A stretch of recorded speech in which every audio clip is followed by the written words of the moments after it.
वसुदेवसुतं देवं कंसचाणूरमर्दनं देवकी परमानन्दं कृष्णं वन्दे जगद्गुरुं मूकं करोति वाचालं पङ्गुं लङ्घयते गिरिं यत्कृपातमहं वन्दे பரமானந்தமாதவம்.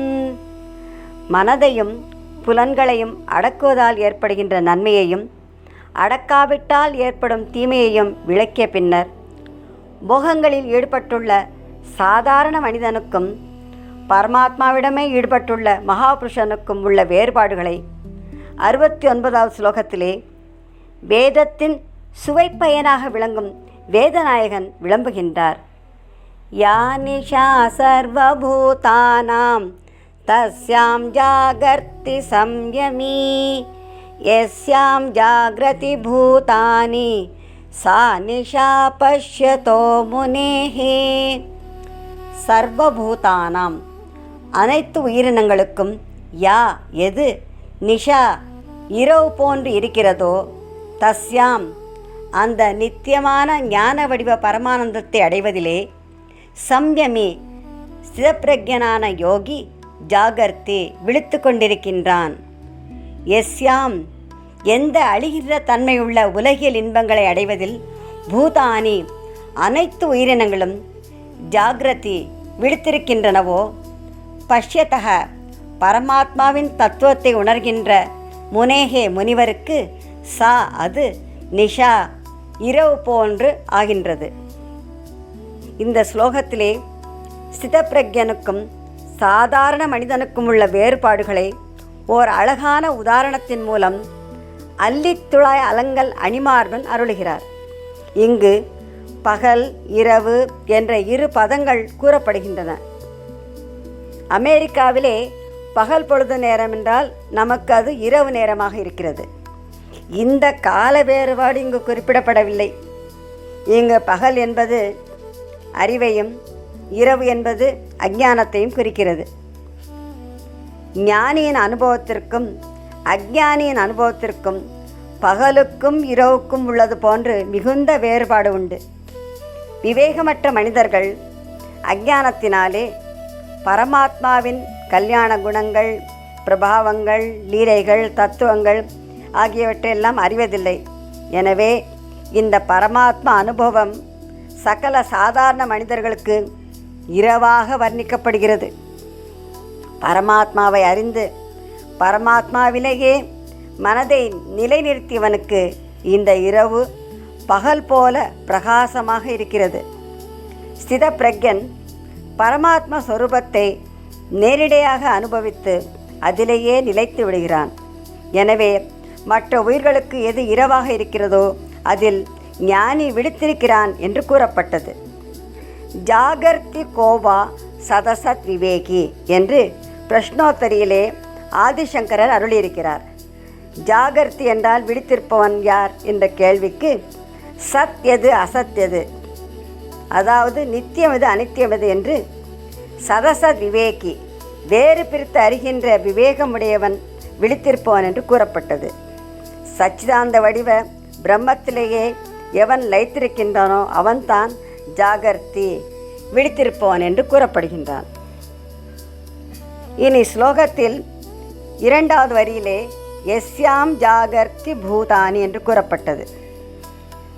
இவ்வுலகிலும் மேலுலகிலும் அனுபவிக்கக்கூடிய சகல போகங்களும் அழியக்கூடியவை, அனித்தியமானவை, துக்கமயமானவை என்பதெல்லாம் அறியாமல் அனாதி காலமாக ஏற்பட்ட அஞ்ஞானத்தினாலே அந்த போகங்களில் பற்றுள்ள மனிதன் அந்த விஷய போகங்களை நித்திய சுகம் என்று எண்ணி அவற்றை அடைவதற்கு பெரும் முயற்சியில் ஈடுபடுகிறான். அவற்றை அடைந்து ஆனந்தத்தை அனுபவிக்கிறான். எஸ்யாம் பூதானி ஜாகிரதி, இதில் தான் எல்லா உயிர்களும் விழிப்பு அடைந்துள்ளன என்று கூறப்பட்டது. ஆனால் பரமாத்மாவின் தத்துவத்தை உணர்ந்த ஞானி சச்சிதானந்த பரமாத்மாவை தவிர மற்ற விஷயங்களில் ஏற்படும் போகங்களும் புலன் இன்பங்களும் அனித்தியமானவை என்பதை அறிந்திருப்பதால் அவற்றில் அவனுக்கு விருப்பமில்லை. அது அவனுக்கு சாநிஷா இரவு போன்று ஆகின்றது. या निशा सर्वभूतानां तस्यां जागर्ति संयमी यस्यां जाग्रति भूतानि सा निशा पश्यतो मुनेः. பகல் இரவு என்பதையெல்லாம் ஒரு அழகான உருவத்தின் மூலம் ஞானி அஞ்ஞானி ஆகியோரின் நிலைகளை விளக்கிய தூமணி வண்ணன் பரமானந்தத்தை அனுபவிக்கின்ற ஞானியின் நிலையை 70வது ஸ்லோகத்திலே வர்ணிக்கின்றார். ஆபூர்யமாணமச்சல பிரதிஷ்டம் சமுத்திரமாப பிரவிஷந்தி யத்வத் தத்வத் காமாயம் பிரவிஷந்தி சர்வே சசாந்திமாப்னோதி ந காமகாமி.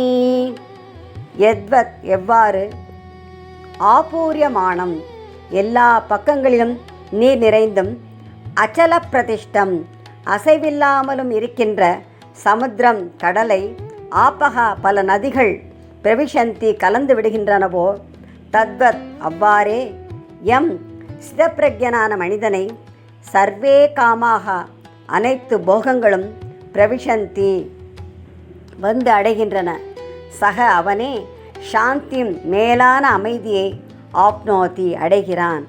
காம காமி போகங்களை விரும்புகின்றவன் ந அமைதியை அடைவதில்லை.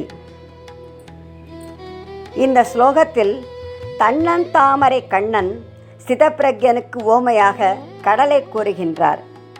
கடல் எல்லா பக்கங்களிலும் நீர் நிறைந்து ஆழமாக இருக்கிறது. அதுபோல சிதப்பிரக்ஞன் அளவற்ற ஆனந்தத்தால் நிறைந்திருக்கிறான். எப்படி கடலுக்கு தண்ணீர் தேவையில்லையோ அதுபோல சிதப்பிரக்ஞனுக்கும் உலகியல் போகங்கள் சிறிது கூட தேவையில்லை. அவன் விரும்பிய மிக சிறந்த பேற்றை பெற்றுவிட்டவன். மேலும் எவ்வளவு தண்ணீர் வந்து சேர்ந்தாலும் கடல் பொங்குவதில்லை. எவ்வளவு பெரிய புயல் வீசினாலும், எவ்வளவு நதிகளின் வெள்ளம் கரை புரண்டு ஓடி வந்து விழுந்தாலும் கடல் தன்னுடைய நிலை குலைவதில்லை, எல்லை மீறுவதில்லை, நிறைந்து வழிவதில்லை.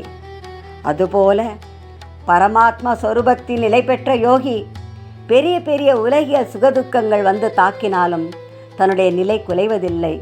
அவன் சச்சிதானந்தமயமான பரமாத்மாவில் எப்பொழுதும் இடைவிடாமல் உறுதியாக ஒரே ஆனந்த வெள்ளத்தில் நிலை பெற்று இருக்கின்றான்.